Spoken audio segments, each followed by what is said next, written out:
Hi friends, welcome to my channel. ఇప్పుడు ఈ crystal సాల్ట్ని మెత్తని సాల్ట్గా ఎలా చేసుకోవాలో నేను చూపిస్తాను, చూడండి.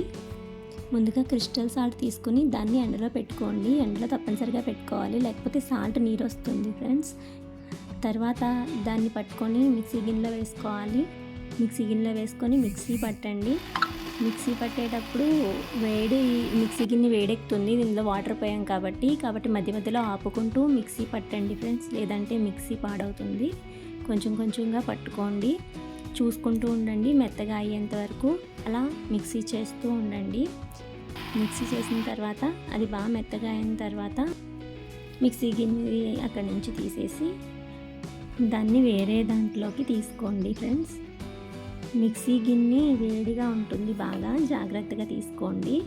అలా వేడిగా ఉండడం వల్ల మిక్సీ గిన్నెకి అది పట్టేసి ఉంటుంది. సో దాన్ని కొంచెం గరిటెతో ఇలా కదిపి వేరే కంటైనర్లోకి తీసుకోండి. ఎందులోకి తీసుకున్నా పర్వాలేదు, ప్లాస్టిక్ గాజువే ఎక్కువ ప్రిఫర్ చేస్తారు సాల్ట్కి.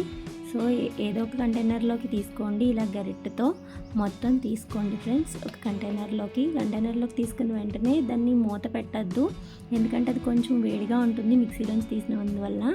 సో కాసేపు అలా దాన్ని వదిలేసేయండి. ఇలా రాక్ సాల్ట్ని సాఫ్ట్గా ఇంట్లోనే తయారు చేసుకుని వాడుకోవడం హెల్త్కి కూడా మంచిదని అంటున్నారు ఫ్రెండ్స్. సో మీరు కూడా ఇలా ట్రై చేయండి. Thank you for watching my channel. Keep watching.